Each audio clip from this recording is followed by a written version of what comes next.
Good afternoon and welcome to today's webinar, Big Data Investigations and Litigation in 2015 and Beyond. I'm Linda Kish, Vice President of Marketing at Renew Data, an Discovery company. We have just a few announcements before we begin. Our presenters will leave time at the end for Q&A. You can participate in the Q&A session by asking questions at any time during the presentation. Just type your question into the chat panel on the right side of your console and select Send to All Panelists in the drop-down list. If you don't see the chat panel, open it at the top right of your screen.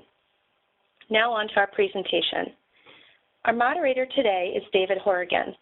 David is an analyst and counsel at 451 Research, covering information governance, e-discovery, compliance, and international data privacy.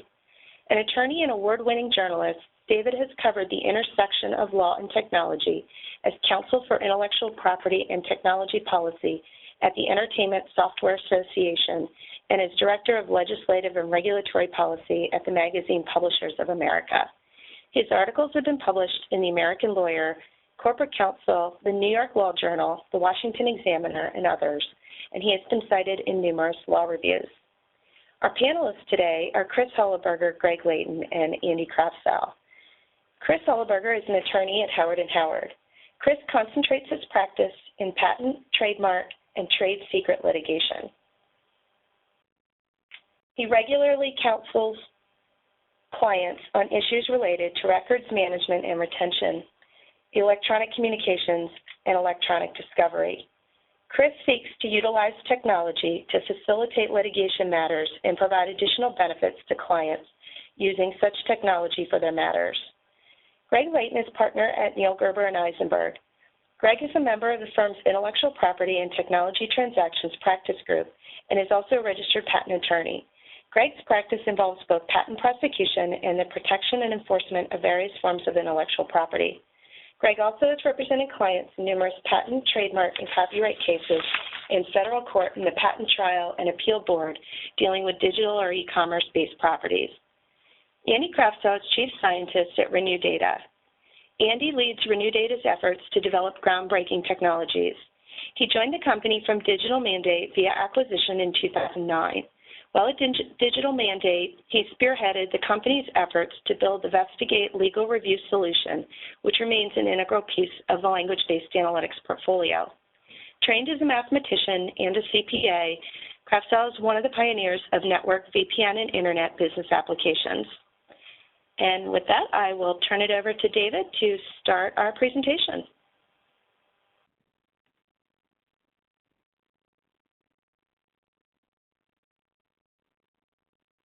David, are you there? Hello, can you hear me? Yes, Hello? now I can. Sorry about that. I hope we could all hear there. My apologies if you couldn't hear me. Linda, thanks for having me, and thanks for the introduction. Sure. As I was saying, one of the first things that you see when you come to one of these webinars on big data is a stream of statistics. We create more data in a week than we did in a year only 2 years ago, or that we are now producing more data every year than we did from the entire beginning of civilization to 3 years ago. And so you see these figures bandied about and fears of shock, doom, and gloom, but then you see the other flip side of that in the White House Big Data report that came out this past May. If you haven't seen it, I encourage you to take a look. Regardless of your political persuasion, the report has a lot of interesting information, not just on the everyday things, but the positive uses of big data, what the White House would like to see done with the Stored Communications Act, harmonizing our laws with those of international laws on data privacy. But it's a good read. You should pick it up. But when we think about big data, I'm wondering how Chris, Greg, and Andy feel that big data has affected what they do. And Chris and Greg, and maybe you could kick it off by just, in general terms, before we get into the real nuts and bolts of things later in the discussion today, how has big data affected how you practice law? David, Chris Holleberger, I'll start on that. I think the biggest change in the big data conundrum is the expectations of the clients and the firms as to how to handle it and what to do with it. And no more can you just pretend like it doesn't exist. You have to address it. And I think you have to have a good strategy. And procedure for handling the big data. And that's something that we used to, as lawyers, think about boxes of data, and it was very easy because once you got your boxes, you were done. Well, now it's evolving, and it's continuing to evolve throughout the case. Hi, David. This is Greg. I maybe my comment is perhaps a little bit more fundamental, which is that I think from those of us in the legal community, oftentimes certainly we represent sometimes we represent companies who are data companies or technology companies that we know are going to have lots of data, and we think of them as having to deal with big data, and that's their issue. And I think what I'm seeing evolve in the practice over recent years is it really doesn't matter. I mean, almost any client, any company of any size now, if you're going to represent them in any capacity, whether you're outside counsel, inside counsel, or otherwise, you have to become a big data manager, because almost all companies now have big data, even if it's only their own internal email communications and other things. But the proliferation has just been so great that I think it's now just something that all of us connected to this practice and profession need to begin to consider in a pretty serious way. Thanks, Greg and Chris. Andy, how's it affected what you see? Well, for me, David, the biggest problem with big is that a very small percentage of something very large is still very large. So one of the challenges for us is dealing with completeness and accuracy. If you've got 1 million documents and you're 99% certain you found everything, that still means that you've got 1% that you're not sure that you found. And 1% of 1 million is still a big number, 10,000, So if you miss 10,000 documents in a production that were relevant, that's a big number, even though as a percentage of 1 million, it's a very small percentage. So I think it's having a big impact on all the tools that we use, and I think on our standards of completeness just as a society. You can't be as complete numerically, absolutely, when the numbers get so large. That brings us to the next question in this next slide entitled Discovering E-Discovery. If you had pulled my law school class, and I didn't go to law school all that many years ago, if you had mentioned e-discovery to someone, even people who had already taken civil procedure would have no idea whatsoever what you were talking about.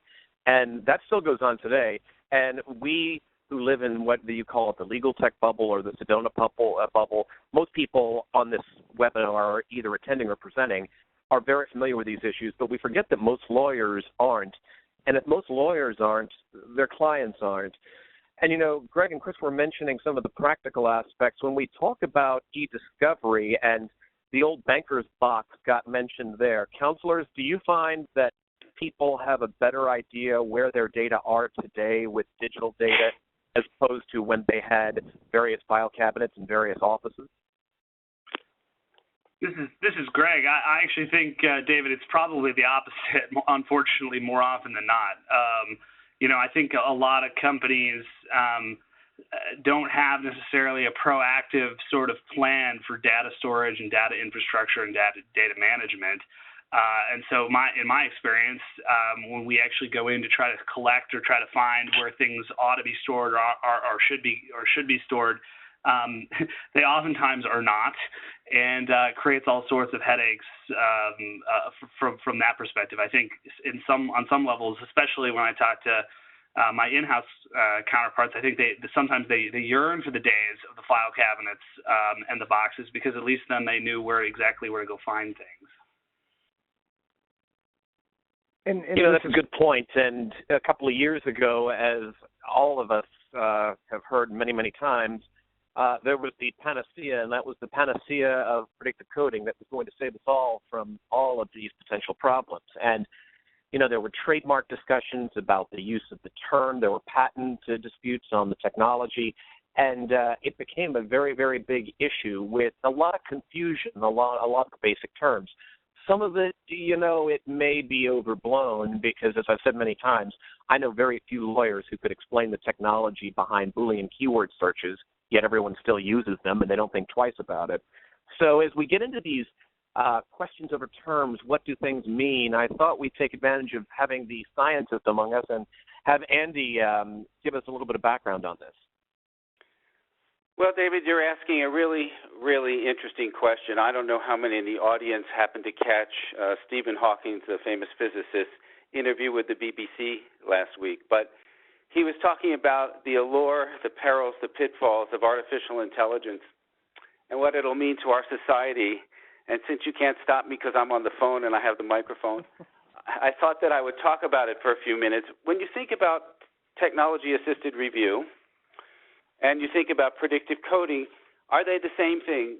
At a very basic level, yes, but at a deeper level, absolutely not. There's a Rubicon of sorts between the two. So if you start with technology-assisted review, basically once we could digitize data, once there was email and stuff, then the Boolean search engine became our tool for doing that assisted review. And essentially, today still, but I don't think for that much longer, assisted review, whether it's with predictive coding algorithm or with a Boolean engine, is really a more like this exercise.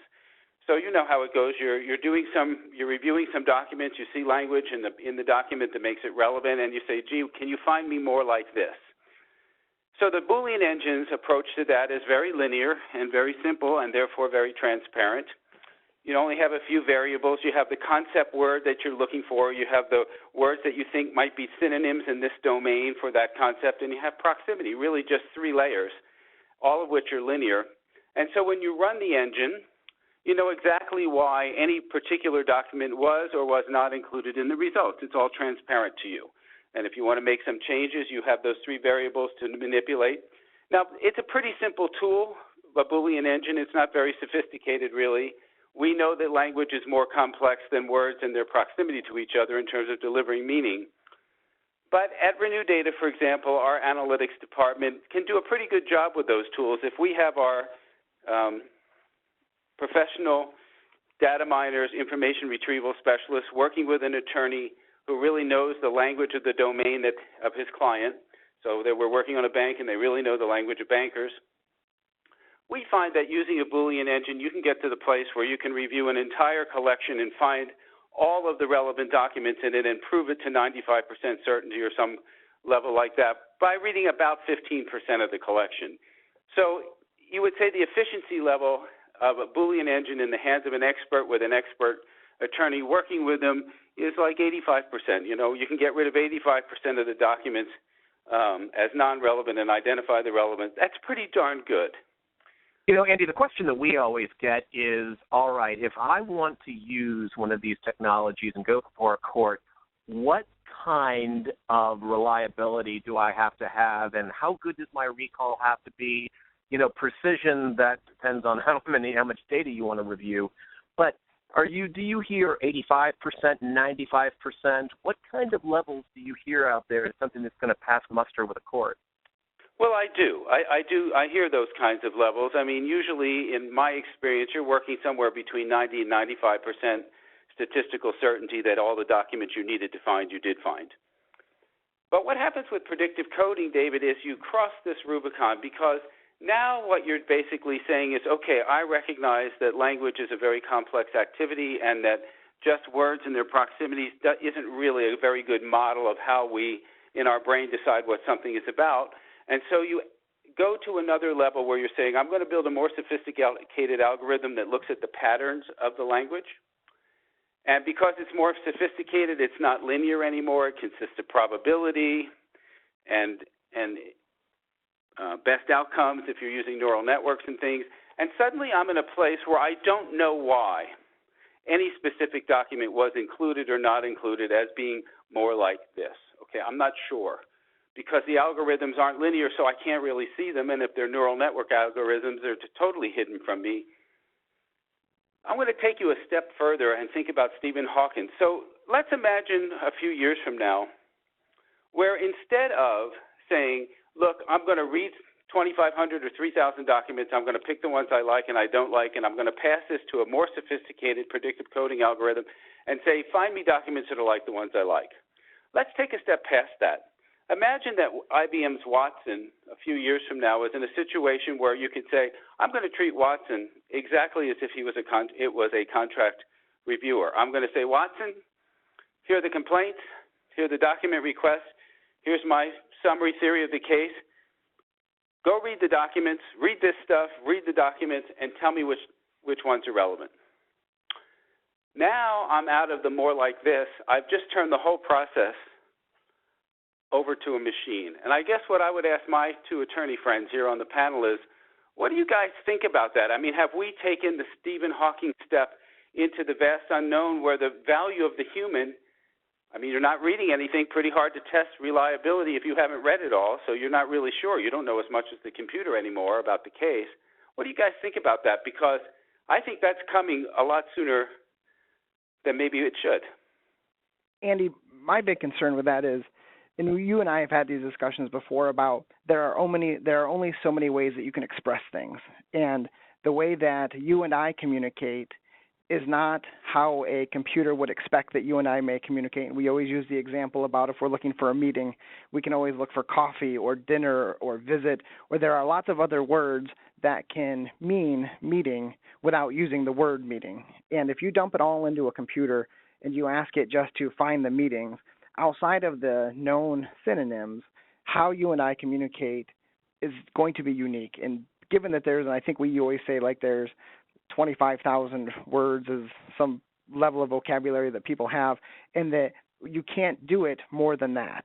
And once we know that, and the predictive coding fear versus the the technology-aided review or assisted review is, you have more input from the humans and the lawyers, and you talked about lawyers knowing the cases, and I would take it a step further, and I would say when you incorporate the client who is already the master of the language and the creator of the language, and you combine those with the lawyers, you're able to so much more quickly get to the heart of the matter. So you're not concerned. Talking about how you put these things together and how the technology is being used, if we move on to the next slide, that's one of the things that comes up is how it's used. And I'm wondering how you see technology as impacting the very everyday task of document requests, because it goes to the heart of e-discovery, and it's one of the big issues that clients have. It's like, okay, that's great if I can review documents this way, but how can I use it for other tasks? Gentlemen, what do you think? I guess maybe I'll start. This is Andy. Well, David, my feeling really is that best practice is to say to the other side, I want the documents that are about this, these topics, these about statements, about this, about that, and then put the onus on the other side to figure out what language was used inside their client to communicate the topics that you're interested in, that you think are relevant, and deliver you those documents, and then prove that the delivery was complete with some sort of, valid statistical kind of test. So the technology would be used to answer, find me documents about X, Y, Z. Okay? So it's really a kind of review just a step before. I think when you try to give the other side keywords or something like that, you open yourself up to just an endless horizon of fighting. And I'm sure that Greg and Chris feel that way too, I guess. Do you guys? Yeah, this is Greg. I definitely agree. I think keywords inherently, Andy, what they're designed to do, right? To put it in statistical terms, they're inherently designed to overfit, right? Because lawyers are conservative, and we're always paranoid that we're not getting everything that we might possibly need. What we're willing to always accept through the keywords exercise is, at least when we're the propounding party, is we want super broad keywords that we know they're probably going, and they're gonna hit a lot of false positives, but that's better than ultimately not getting the document that we want. And then of course the other side has some general knowledge that that's what's going on, and they fight you every step of the way. And so a best case scenario is, they don't fight you, but you get way more documents than you need, and you spend a lot of needless time and money reviewing them and cutting the wheat from the chaff, so to speak. And the worst case scenario is you spend, a lot of hours and a lot of client dollars fighting over issues that ultimately are silly and that aren't really getting you moving in an efficient way towards getting the relevant documents that you need in a case. Greg, I think where you're going, and to expound on it, is the omnibus discovery requests that we all have practiced for years sending, give us everything, are, I think anyhow, changing, and I don't think you can start there anymore with the large amounts of data sources. I think it has to be more strategic. I think you have to approach it from what sort of learning documents can we get, and if you do a more narrower scope initially, we're never precluded from coming back and doing more. And if lawyers would use that time to their advantage, and I know certain cases don't permit it, and sometimes clients would prefer us to wait until and spend as little as much as possible until the end. But if you increase your learning period and if you get more of those more focused document requests out, and then that's going to help, I think, educate you and your team on the terms, and then maybe perhaps towards the end, maybe we do the broader omnibus requests, so that way we can go and fight in front of the judge to say they didn't give us something. You know, when talking about how all this applies to information governance, what are some of the big disasters you've seen out there where poor retention has resulted in, or not just poor retention, but poor practices in general have resulted in big-time disasters that have led to court action?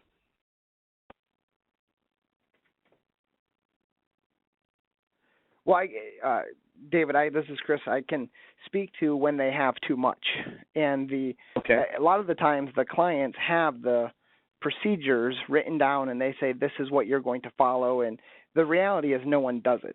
And then when you go and you meet with your first custodian, and they tell you they have a 50 gigabyte inbox in Microsoft Outlook, and you say clearly you're hoping it can't be full, and you find out that it's nearing capacity, and this particular custodian has emails back to the 90s, and you say to them, I thought your retention was 6 months.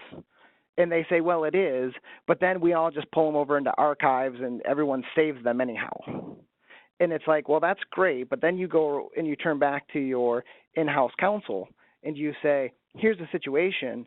You have this particular individual with a humongous data repository, and you have to do something with it now. It's too late. You can't do anything. You know, you're under the hold and the preservation. You can't get rid of it now.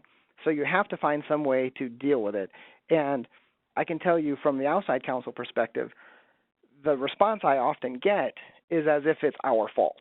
And it's like, well, there's a combination of, if you have these policies, we have to, as the in-house counsel and the corporations, we have to make sure that their employees are doing it. And whether that's auditing by outside firms or the inside counsel, additional training, but when the collections go unmanned or no one's auditing it, and you get these employees who think they're doing something good for the company by saving this information, and then when litigation erupts, it creates quite a nightmare for the outside counsel as well as for the client. Now, do you think that litigation is, or legal concern, regulatory concern in general, is the cause of the retention of all this data? Because I tend to think that the lawyers get blamed here when they shouldn't, and that these data would be retained for a variety of purposes that have nothing to do with regulation or litigation. Well, and this is Chris again. We're up here in Detroit, and we have a lot of the automotive markets, and when they work with the original equipment manufacturers, they require their suppliers to maintain records. I believe it's for like the life of the vehicle plus a certain number of years, and that can be design stuff, that can be manufacturing stuff. And so what happens is those suppliers have to save it anyhow, at least to satisfy their end customer, and I'm sure each of these customers have requirements with regulatory agencies that they have to deal with. And I think it does, I don't want to say unfairly because they know what they're doing, but I think there's this mentality of they don't want to deal with it. And when the litigations erupt, that's where I think how you deal with it, whether it's the predictive coding or the TAR approach, each of those can help save the client money when they are still complying with their obligations. Yeah, and this is Greg, I just add on. I mean, I think to some extent some of the storage, David, you're on to something there. I mean, it's a little bit human nature, isn't it, right? I mean, we've all had those moments where something comes up that has been dormant for 6 months or a year or something, and you're like, oh, if I only still had that, right? And so I think at the end of the day, storage is cheap. And I think a lot of companies can foresee a lot of different reasons about why they might want to preserve this stuff. And I think so it's very enticing. And at least on the front end, they don't perceive much of a cost of it. Unfortunately, I think as we've all been giving voice to, when litigation does happen, there's a back end cost that sometimes may be hidden. So I think from a policy setting standpoint, it's something I'm always very interested to counsel clients on is sort of baking in a smarter cost-benefit analysis in terms of what their data governance policy is going to be on the front end, because things can go awry, as they always can. When your clients talk to you about this, who, if anyone, is taking ownership of this? Is it legal saying, hey, IT, this is your email infrastructure, deal with it, and IT saying, hey, wait a minute, it's your legal action, you deal with it? Or is there a rush to oversolve the problem or just ignore it? My experience, it really depends, David. I think depending on the particularized business of the company, sometimes it's more of a legal leading the charge. Sometimes it's more IT. I've seen it all. I wish I could say that I thought there was a trend one way or the other, but unfortunately in this space, I mean, to me the overarching trend is still it's just chaotic and very ad hoc. And again, I think that's where collectively as a profession, we need to be sort of working with our clients to sort of bring some norms, into play here. I think everyone would be a lot better off if we get there.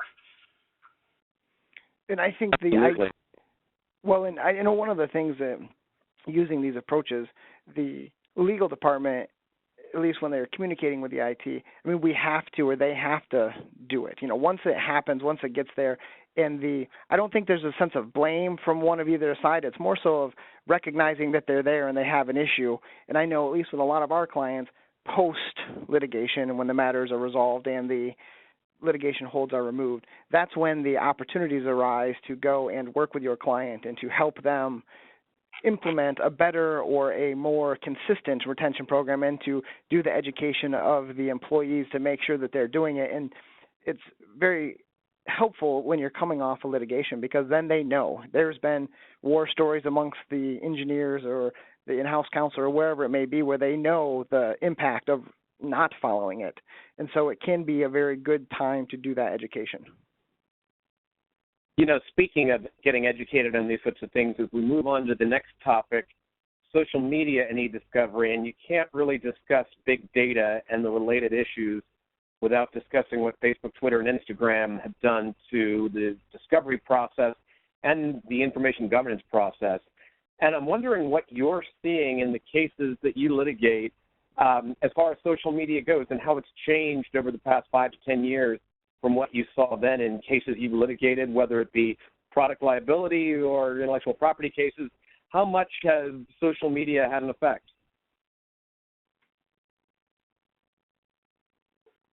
Greg, do you want to take that one first? Sure, I guess so. Well, I can say obviously the obvious answer is there's lots more. And from an IP perspective, since I'm an IP litigator, it tends to be evidence, right? I'm highly interested in it, especially in trademark cases or cases involving commerce or competition. I can't tell you now how much more exhibits and testimony and everything else related to social media that I am dealing with now as affirmative or defensive evidence in those types of cases. So that's sort of the easy answer. I mean, I think the harder answer is, again, sort of how companies are sort of shielding themselves and dealing with these issues sort of proactively from a risk management perspective. I think there's big risk management issues there. I think a lot of clients I talk to now there's a growing, and it's already existent, but it just continues to grow every day, fear about what's sort of going on, outside there in the Twitterverse or on Facebook or wherever else, that they might not necessarily be aware of. It's one of those. It's easy to have a very leaky bucket very quickly. So I think that's my general perspective on that topic. Well, I don't think the social media context, whether the Twitters, the Facebooks, the LinkedIn, those certainly serve a purpose. But I think the next wave or the next issues are going to be more so about the devices that are constantly collecting the data. And I think we've probably all seen recently the lawsuits for, I think it was for workers' comp or personal injury, and the lawyers wanted to get the data off the Fitbit. And that was going to go show, and I know there's another one, Endomondo. And so there's some of these tools that track your movements and what you're doing. And for those types of cases, that data is going to be very impactful to show what these people were or were not doing. And then, of course, you have all the evidence issues of trying to prove who it was that had the device. But that's, I think, the next realm, and I can speak to the IP side, less of the social media, but just the transferability of the data, whether back in the day when you used to have humongous hard drives to collect and store data, nowadays we can take terabytes in our pocket. And that's the thing that becomes very difficult to police and to control as to how this information is going to be transmitted. You throw in the cloud, people being able to connect from anywhere, and now your data becomes so much more vulnerable to theft, stealing, those kind of things. You know, as far as the mobile data have gone, and more specifically BYOD, what do you see among your clients as far as letting their employees bring their own devices? Do you see it growing as we have over the past few years, or are you seeing what we're seeing a little bit of more, a backlash, like, oh man, this is more of a headache than we thought it was going to be? What are your clients telling you? I think the pendulum has swung more towards this is a big problem and they don't like it. And the challenge is now stopping it, because the availability of the devices, when anyone obviously law firms are somewhat unique, and I think, at least for me up in the automotive industry, they're pretty specific tools that you need, and the devices that you have to use are fairly widely company owned. But still, the other industries, you want to, like the technology computer industries, they want to have that open. They want to appear open for people to be able to use their devices, and I think they are swinging backwards and going into that. It's not a good idea. But you bring up a good point, and most would argue that the toothpaste is out of the tube, and there's not a whole lot we can do about it at this point. And a lot of times it falls on lawyers because we still get to the issue of the knowledge of the technology. And there are the classic cases time and time again where litigants, or not knowing they'd become litigants, didn't think that you would keep records of email if you deleted them. I mean, that was one of the famous instances of the Iran-Contra imbroglio, rather. They thought that when they deleted the emails, they were gone for good. And social media have exemplified that, in that people don't realize a lot of the things that go on when they hit those privacy settings and agree to them, that they're really transporting a lot of data. And as we move on to the more broad-based beyond social media, some of the ways that technology has impacted the legal landscape specifically, I'm wondering if both counsel on the call with us can give us an example of cases that really have changed based on the technology in hand and the use of big data. Have there been any cases where big data played a specific role, and if it did, how did you deal with it? Well, David, can I touch first upon the comment you were talking about, the mobile data, and this kind of it'll dovetail into a story about how a case was changed. But I had a client that was looking Absolutely. They wanted to make a product, and one of the gentlemen that they had recently hired worked at a competitor, and they were going to start their own business making these similar types of products. And they went down this road, and at least in the patent world, they do patent searches and making sure they don't infringe and all of that, and that was very good.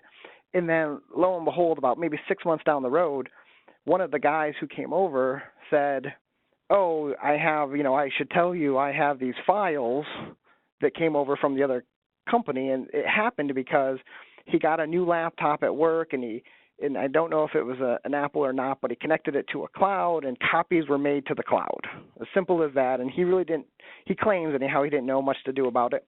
And I'm like, oh, well, let's return them immediately, because we don't want to be in any violations of any trade secrets or using confidential information.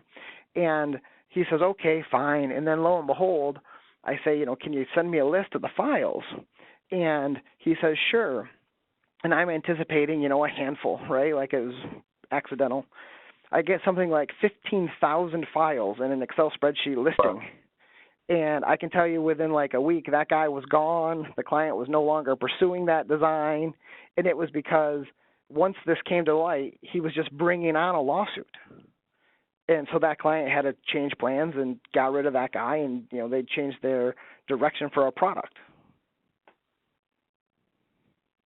interesting. And we hear more and more cases that end up with an unfortunate outcome for someone based on the data in the case.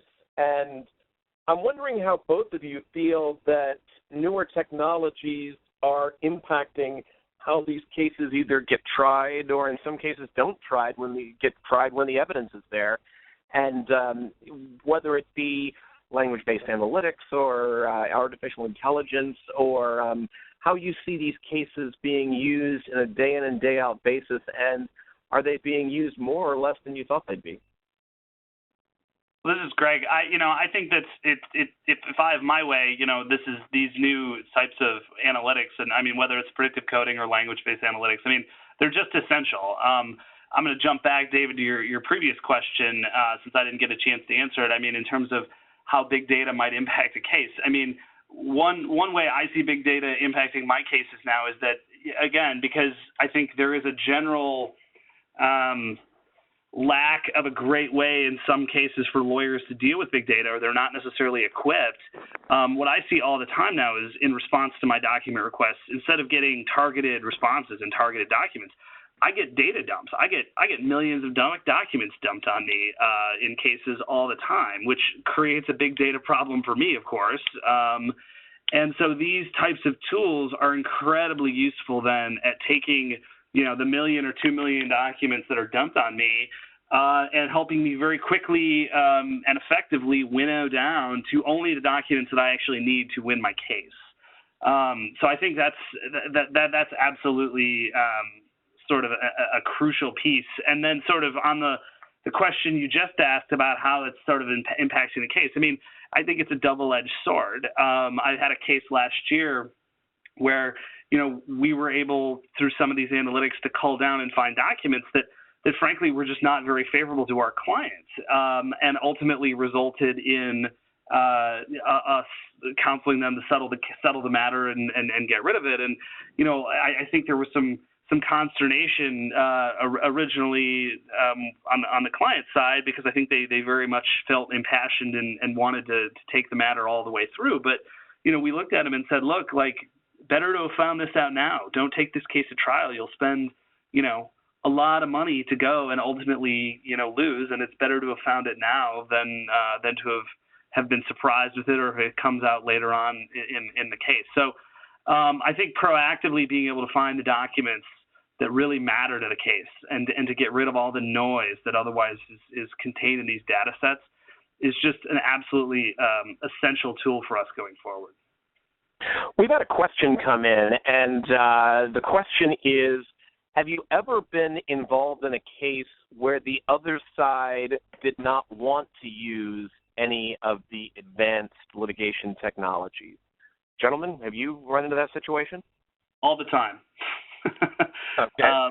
I still think, oddly enough, as much as, especially predictive coding and to some extent other forms of technology-assisted review are getting out there, my experience has been, I don't know what the percentage is, but I would hazard a guess of somewhere in the neighborhood of 50% of the lawyers I encounter aren't aware of these technologies, aren't interested in utilizing these technologies. Their initial sort of construct is, let's just, maybe it's keyword, maybe it's just going to be keywords. We'll serve the document request and do it that way.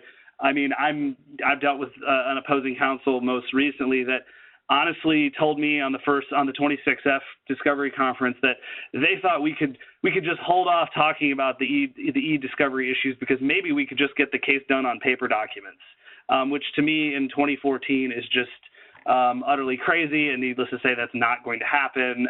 But I think that there's still an awful lot of I don't want to call it ignorance, but just lack of information about these tools and what they really can do. Taking that a milder form of that counsel's argument, what about kicking the can down the road on tough ESI, massive spreadsheets or massive graphic files or image files or the stuff that is pretty laborious e-discovery work? What about kicking that down until maybe you can see if a case can get settled? Do you see that happening a lot?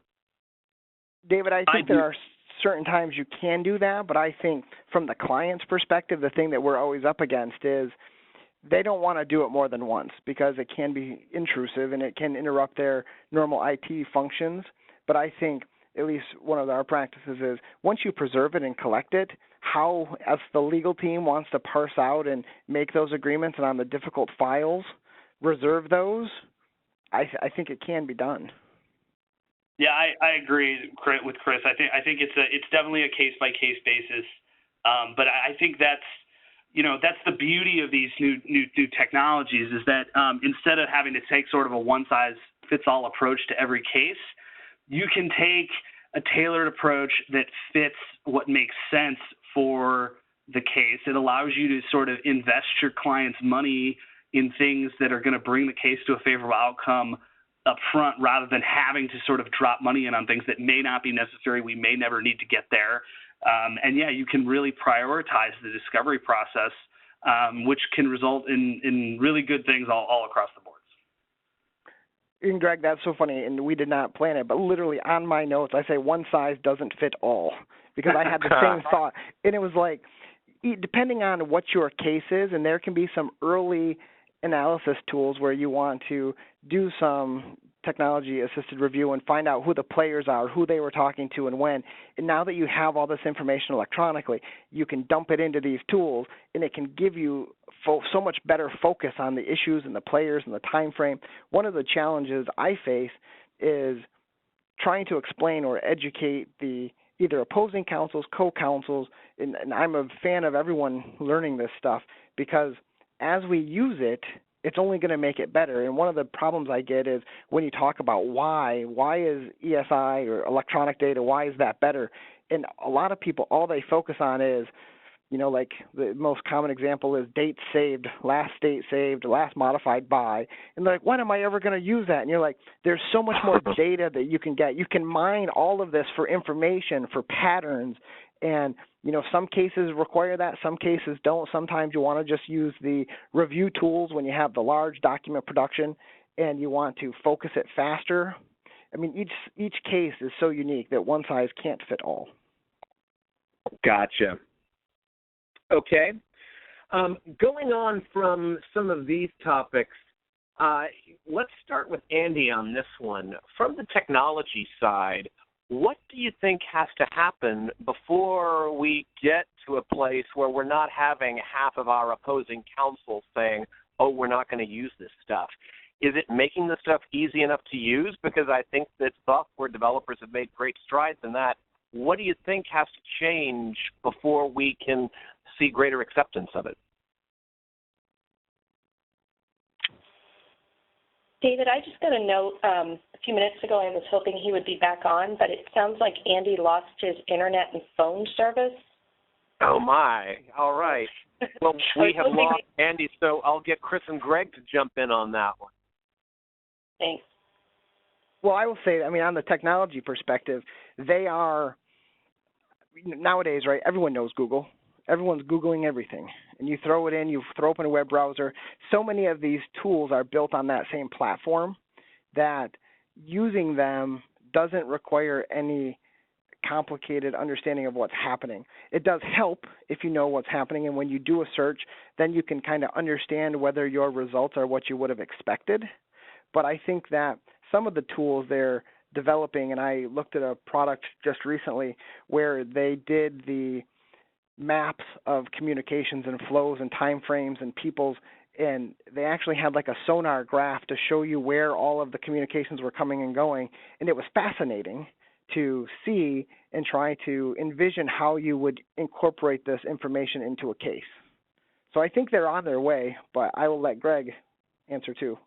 Yeah, my perspective is a little different. My sense of it is that there's a perception. I don't necessarily think it's a correct perception, but I think the perception is that some of these technologies are very expensive, and they're sort of the cutting edge, if you will, and people equate cutting edge with must cost more money. And of course, no one has, or very few people have the cutting edge case, right, with the client on the other end saying, money is no object, to just get me the best of everything. And so I think that a lot of times what I see is a thought process where it's like, okay, we just need to get it done. So those new technologies must be very expensive. So let's not do that. Let's just go with the tried and true, say, a good old keywords method. Nobody will question that, and it'll cost what it costs, and we'll move on. And I mean, that's where I think that those of us who know, and I agree with Chris, I'm all for sort of proselytizing and getting the word out. These technologies are not prohibitively expensive on the front end by any stretch of the imagination, and they save massive amounts of money on the back end. And I think it's just sort of getting the word out that, this isn't some sort of luxury item that's out there. These are the things everybody should be going to get the discovery process done efficiently in almost all types of cases. Now, here's your chance to defend the legal profession. How do you guys respond to the argument that the legal profession, specifically lawyers, are really against a lot of these technologies because they see it as not only a threat to the profession, but a threat to their businesses? We were using the example of the lawyer, or the robot lawyer, I should say, or Watson collecting documents. Do you think that lawyers are resistant because they see technology as a threat? Well, I don't think that lawyers are resistant because they see a threat. I think they're resistant because they want – the biggest discussion I have internally here is oftentimes, how do I know I'm going to get what I get? And so there's a fear that they're not getting what they want, or that the other side can play games, and they worry about that lack of transparency. I can tell you from the cost to the client, one of the best examples you can give is when you go to them and you say, look, we just got 1 million documents. If we review this eyes-on linear review, you're going to be paying hundreds of thousands of dollars. It's going to require multiple reviewers over a certain amount of time. And when those reviewers leave, usually it's you try to do it on the lower cost reviewers. They aren't part of your firms, and they leave with the knowledge. When you use these tools, there is an upfront technology cost, and we don't like that, I don't think, but it's going to be there, at least for now, until the prices continue to drop. And your savings, we did a case where we had, I want to say, 300 gigabytes, and we told the client it was going to be $250,000, and we were able to review it with 4 people within 3 weeks, and I want to say the total cost was like $75,000. And that's real money that the legal departments then have that they can put back into their budget. And my sales pitch is, your next case, now you have more money to do it.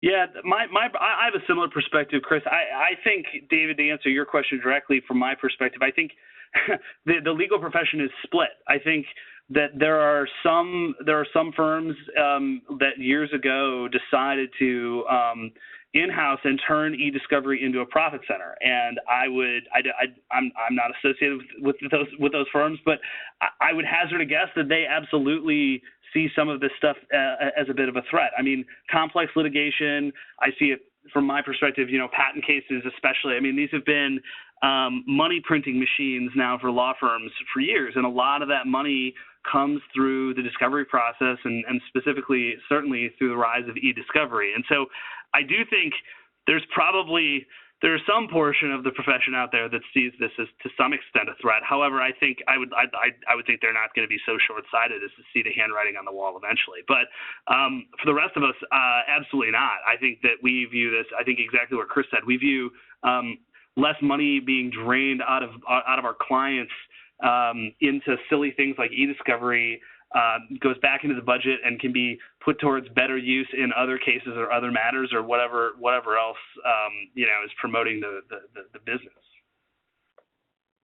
What about the rise of all these e-discovery practices? For a long time, I think it was considered, and you've sort of alluded to this, that e-discovery is procedural law. Let's not be bothered with this. Let's get to the real substantive law. Nevertheless, you see these practices for e-discovery expanding. You see e-discovery being taught in law schools now. Do you see continued growth from what you're seeing as you interact with other law firms out there, that firms are going to continue to grow these e-discovery practice groups?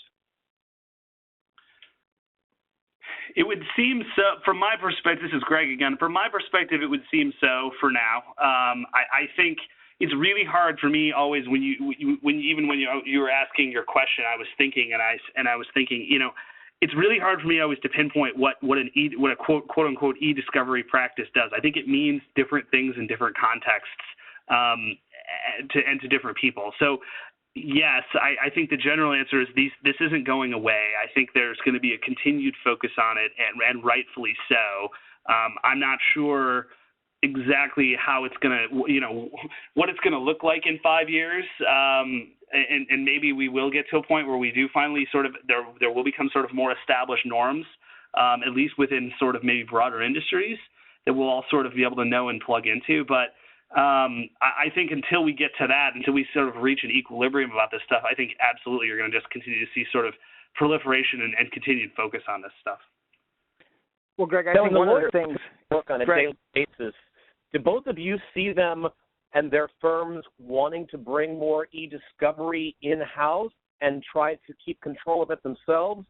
Or do you see a preference among lawyers to just, let the clients deal with all these data issues? It's their data after all, and we'll just try the cases on the legal issues, and we don't really want to get involved in e-discovery.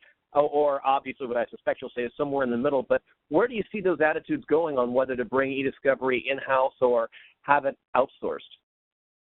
David, I think clients are getting more knowledgeable and informed about what you can and can't do with e-discovery and all these different tools that are available, and they have certain expectations of what they want their law firms to be able to provide. And whether it's in-house or out-house, they want the best solution. And so I think as the clients continue with their knowledge base, they expect the lawyers to do the same, and they have to. The lawyers, the legal profession has to do that, whether it's in-house or out-house. I mean, we do smaller matters in-house, and things that are bigger don't make sense for us for a value to our client, and so those go outside. Yeah, I think that's right. I think that to the extent law firms are making a lot of money on e-discovery, they're going to keep trying to make it for as long as their clients let them get away with it. I do agree. I do think, though, clients are getting a lot smarter, which is a great thing to see, because we see all the time now clients will have already established their own relationship with an e-discovery vendor at times. It's not, more and more we're seeing we're not just leaving the e-discovery decisions up to the outside counsel, and there's a lot more thought and care that's going in. So it's a start. I think eventually it is going to continue to evolve, and we'll see. It's going to ultimately, as all things are, it's going to be a client-driven phenomenon. To the extent that you've got international data issues, what have you seen change as a result of the controversies over first the Patriot Act and then the NSA Snowden revelations, Europe moving toward different data privacy regulations, Brazil having a new data privacy law, Mexico, in the auto industry, there's a lot of parts and supplies coming from overseas. Are you seeing it more difficult to get cooperation on international e-discovery matters, or does that even enter your practices at all? Well, David, I think it absolutely does. And, you have an example where you're trying to take third-party discovery from a foreign corporation, and when you want any of that information, the digital stuff, it becomes very contentious and it becomes very hard. And when you try to go to the local courts to enforce it, it's not met. Over here, obviously there's a little better knowledge base, but over there it's even further down at times. And so there's less chance of getting it, and that can impact your ability to proceed in the case. Yeah, I agree. I'm not so sure how much the new sort of privacy things are really affecting it, because, to be frank, obtaining discovery abroad, was always exceptionally difficult, because, the rest of the world takes a very different view on discovery than, the United States does. So I think, has it made it to some extent more difficult? Sure. But it was already a pretty intractable problem in most cases, in my experience, anyway. But there's no doubt that all this new sort of privacy stuff is going to add another sort of layer to the thicket that's going to have to be sort of dealt with. And I think it's also a bigger question for companies that are operating multinationally, how they're going to sort of, from a compliance standpoint, tie all these ends together and come up with one unifying privacy and data policy that's compliant anywhere they want to do business, anywhere they are currently doing business, and anywhere they think they might want to go and do business. I think that's a much more interesting and difficult question, because there's no getting around that, right? Yeah, on a quasi-related venue question, we had another question come in asking, when dealing with complex data discovery matters, do you find that there's a difference in the way these cases are litigated, discovery performed, and tried in state courts versus federal courts, or is it pretty much the same?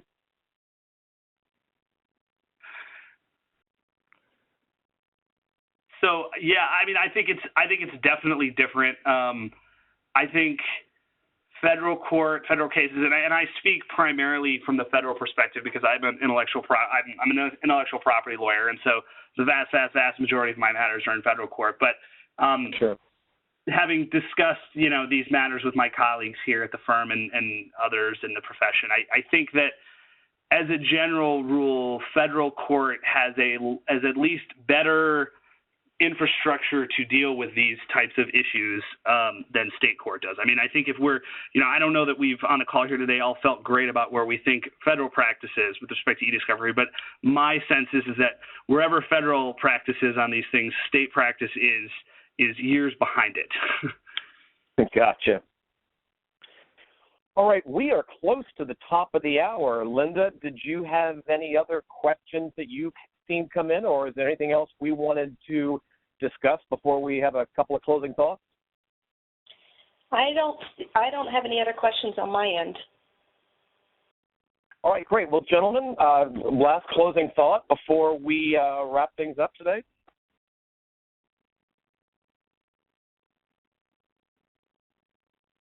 Chris, I'll let you lead off. Oh, go ahead. No, don't rush in on the other one there, Greg.